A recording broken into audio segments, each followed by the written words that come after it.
what's up? Welcome back to my channel. If you're new here, my name is Holly and this is my booktube channel. I talk about reading and books, and we have a lot of fun sometimes with readathons, which leads me to today's video. I have decided to participate in a readathon called the Bookathon. Not Bookathon, Bookathon, but spelled the same. So one of the booktube channels that I follow and love so much is Kendall's channel over at Bookphoria, and she and some other women who are also on booktube are hosting the Bookathon from May 1st to May 7th, and it is all about reading spooky or scary middle grade books.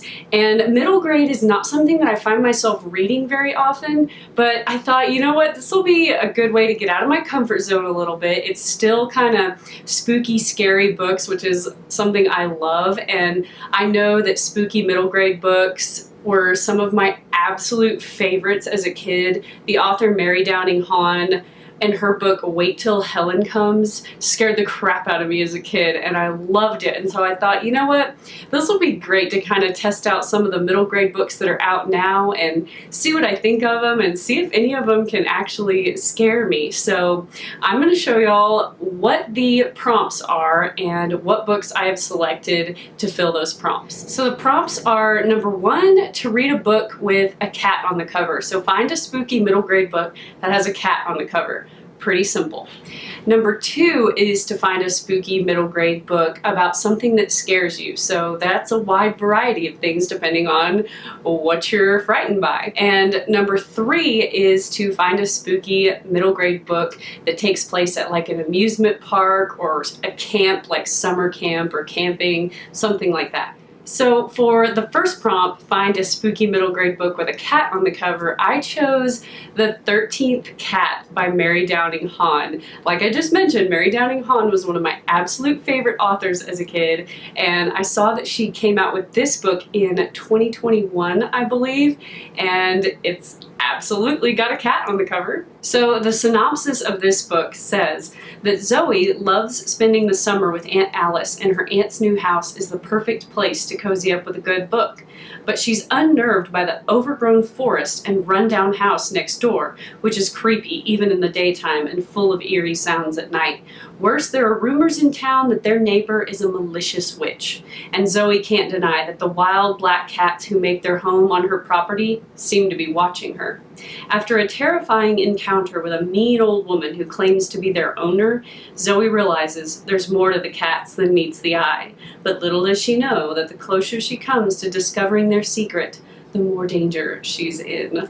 So not only does it have a cat on the cover, but it sounds like it's about cats, and it sounds creepy and spooky, and it's definitely middle grade. So I'm gonna try to get to the 13th cat during the readathon. So for the second prompt, read a spooky middle grade about something that scares you, I had a little trouble with this one. In my search of middle grade books, I wasn't finding anything that had something on it that scares me. I was trying to think of my fears. I don't like heights. I really hate heights. But it's kind of hard to find a book about heights, so that one was kind of tricky. But I just started reading the synopses of some of these middle grade books, and this one sounds like it will scare me, just the premise of it. So that's kind of what my thinking was with this one. And that is Scritch Scratch by Lindsay Curry. This one looks spooky. I mean, even just the cover looks creepy. So apparently you are following this main character named Claire, and she is a scientist, and she has to go help her dad on one of his ghost-themed Chicago tour buses. And she thinks that she's made it through fine, but then at the back of the bus, she sees a little boy, and he's kind of like creepy looking and sad, and she says there's something really off about his presence, and then when she checks back at the end of the tour, he's gone. So of course she tries to think, oh, I'm just imagining things, and then the scratching starts. She starts hearing whispers and scratching, and the number 396 starts to appear everywhere, and the creepy boy starts following her.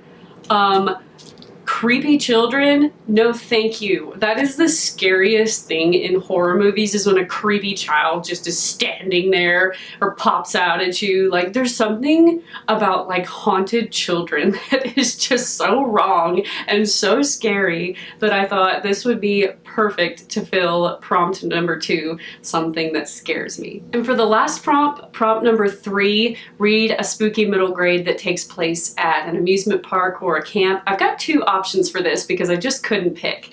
And the first is Camp Murderface by Josh Burke and Sandra Mitchell. This one looks really good. I believe it takes place in the 1980s, of course, at a summer camp. You're following Corin and Tez, and like I said, they are going to summer camp, and the synopsis says that before they can even toast one marshmallow, all this creepy stuff starts happening. Bugs are pouring out of the floorboards, creepy faces are screaming at them from the campfire, whirlpools are dragging them down to the depths of the lake.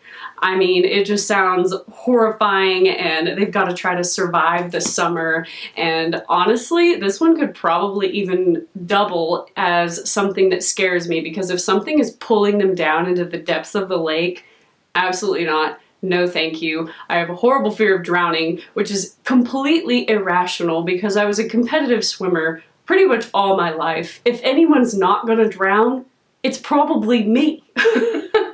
Unless a creepy thing is pulling me down under the water, then I have no chance. So that's pretty stinking scary. Just not being able to breathe under the water.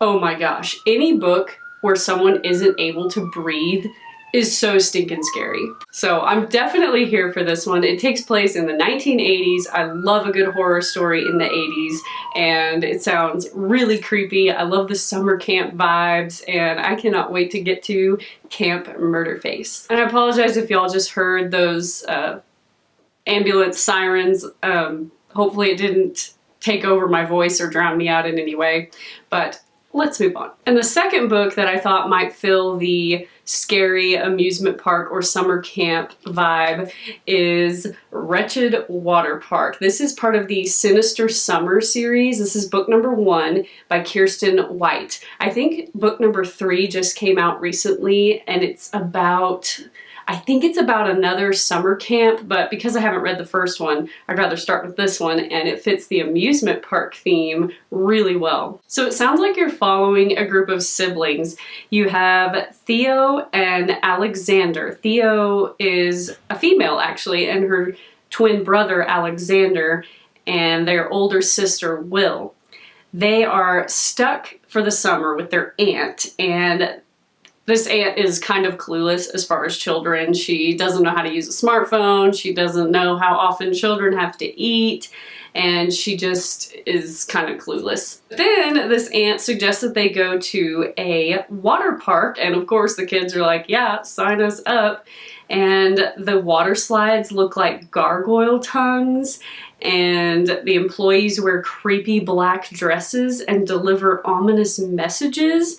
Apparently there's this like figure at the top of the slide. People start disappearing, and there's suspicious goo seeping into the wave pool. So this is some really mysterious stuff, and it's up to the twins to get to the bottom of it. So that sounds like a really good one. It sounds like they go to this water park and it's just creepy and filled with all this sinister stuff going on.